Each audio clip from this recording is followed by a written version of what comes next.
Desmond Doss wasn't supposed to be there, not on a battlefield, not in uniform, and certainly not in one of the bloodiest corners of World War II, with no weapon, no hate, and no backup plan except a prayer. Yet somehow this skinny Seventh-day Adventist from Lynchburg, Virginia, who grew up watching his father wrestle with demons from the First World War, who saw his own mother beaten and nearly killed during a family fight that ended with young Desmond holding a gun to his drunk uncle's head.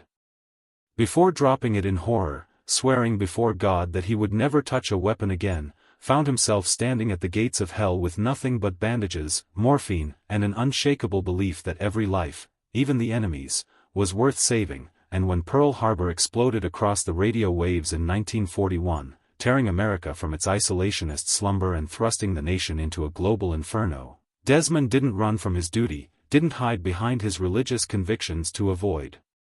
service, but instead walked straight into the recruitment office and enlisted, knowing full well the ridicule, the beatings, the scorn that would rain down on him from men who saw his refusal to carry a rifle as cowardice dressed in scripture. And those early days at Fort Jackson were exactly the nightmare he'd anticipated. His fellow soldiers mocked him relentlessly, called him a fraud, a coward, a holy roller who would get them all killed. They threw boots at him while he prayed, scattered his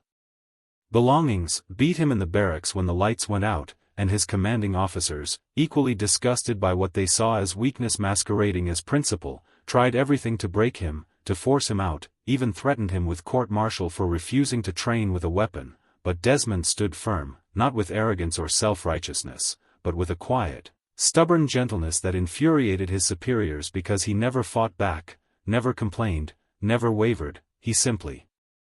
repeated that he would serve, would risk his life for his country and his brothers, would go anywhere they sent him, do anything they asked, except kill, and finally, after legal battles that nearly destroyed his military career before it began, after intervention from officers who saw something unbreakable in this strange, soft-spoken kid, Desmond was allowed to serve as a combat medic, assigned to the 77th Infantry Division, and deployed first to Guam where he earned his first grudging respect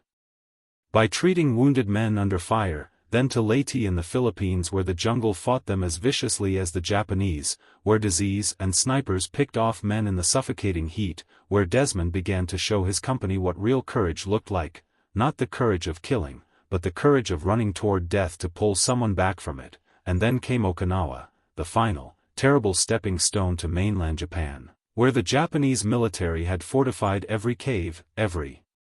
hill, every inch of coral and rock, determined to make the Americans pay in blood for every foot of ground, and rising from that tortured landscape was a 400-foot escarpment, a sheer cliff of jagged coral and volcanic rock that the soldiers nicknamed Hacksaw Ridge because it looked like the serrated edge of a saw blade, a natural fortress that the Japanese had transformed into a maze of tunnels, bunkers, and hidden artillery positions, and scaling it required cargo nets, ropes, and sheer desperate determination, with every soldier exposed and vulnerable as they climbed, perfect targets for the enemy fighters dug in above. And when the 77th Infantry Division received orders to take Hacksaw Ridge in late April 1945, every man knew they were climbing toward a slaughterhouse, but Desmond Doss climbed with them, his aid kit strapped to his back, his Bible tucked in his pocket, his prayer on his lips, and the initial assault was chaos incarnate. Machine gun fire shredded the air.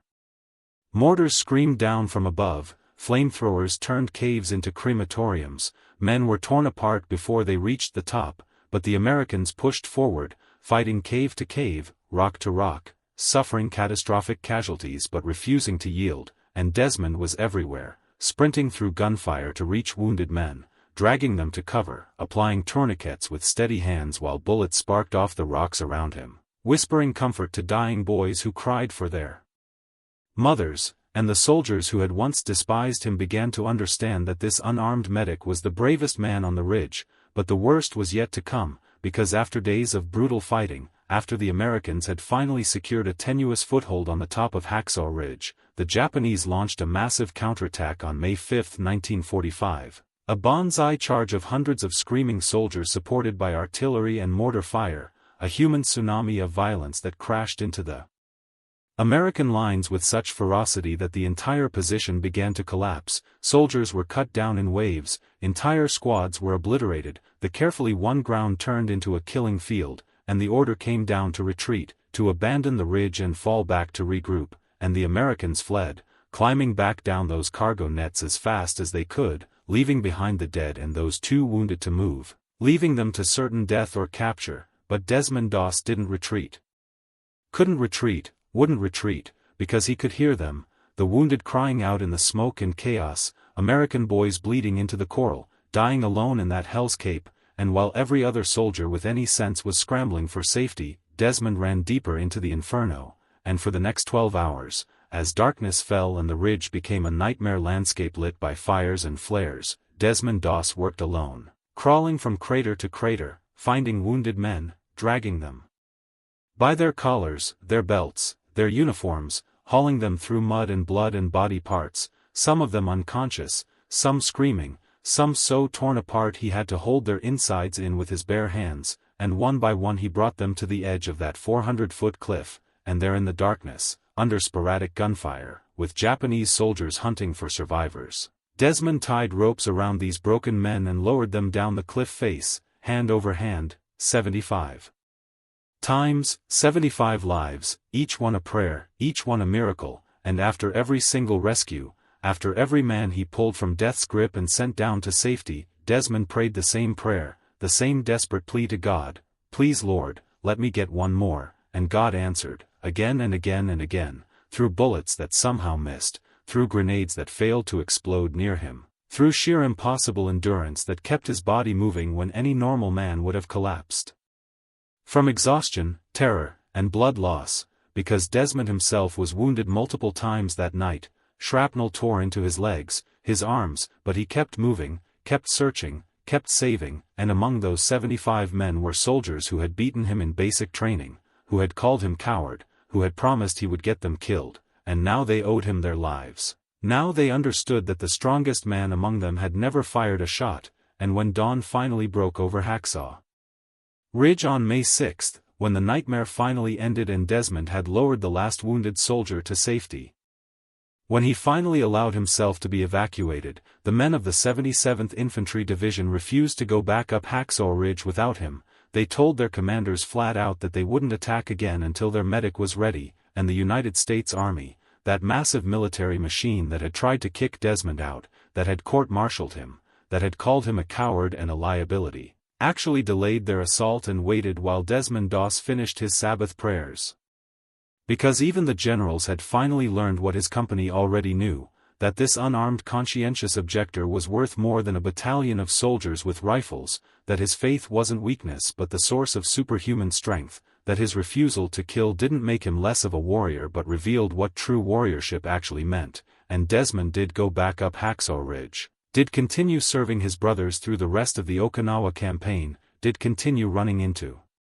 fire while others ran away, until finally, on May 21, he was so severely wounded by a grenade blast that his fighting days were over, and even then, even as medics carried him away on a stretcher, he saw another wounded man and rolled off the stretcher, giving up his spot, insisting they take the other soldier first, and then waited hours for another stretcher while a sniper's bullet shattered his arm, and that wound, combined with tuberculosis he contracted afterward, would plague him for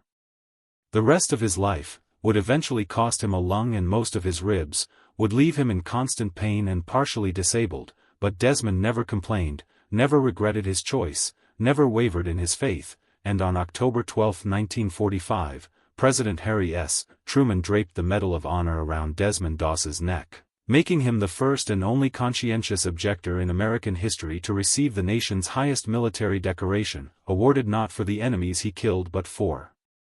the friends he refused to abandon, not for taking lives but for saving them, not for his skill with weapons but for his courage without them, 75 lives pulled from the jaws of death by a man who believed that the Sixth Commandment meant exactly what it said, and Desmond returned home to Virginia, married his sweetheart Dorothy, raised a son, lived quietly, humbly, working as a carpenter despite his disabilities, rarely speaking about the war, never seeking attention or glory, content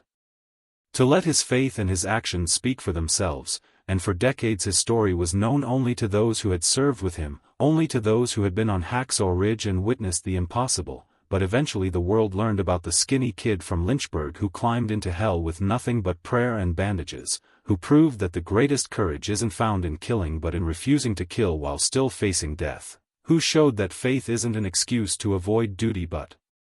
the strength to fulfill it in the most difficult way possible. And Desmond Doss died in 2006 at the age of 87, his body finally giving out after decades of pain from wounds earned saving others, but his legacy lives on in every person who refuses to let hatred and violence define their strength, in every person who stands firm in their principles even when the whole world calls them a coward, in every person who believes that love and compassion aren't weaknesses but the hardest, bravest choices a human being can make. Because Desmond Doss wasn't supposed to be there on Hacksaw Ridge, wasn't supposed to survive, wasn't supposed to save 75 men single-handedly, but he did, and in doing so, he proved that sometimes the most powerful weapon isn't a weapon at all, it's an unshakable belief that every life is worth saving, even when saving it might cost you your own.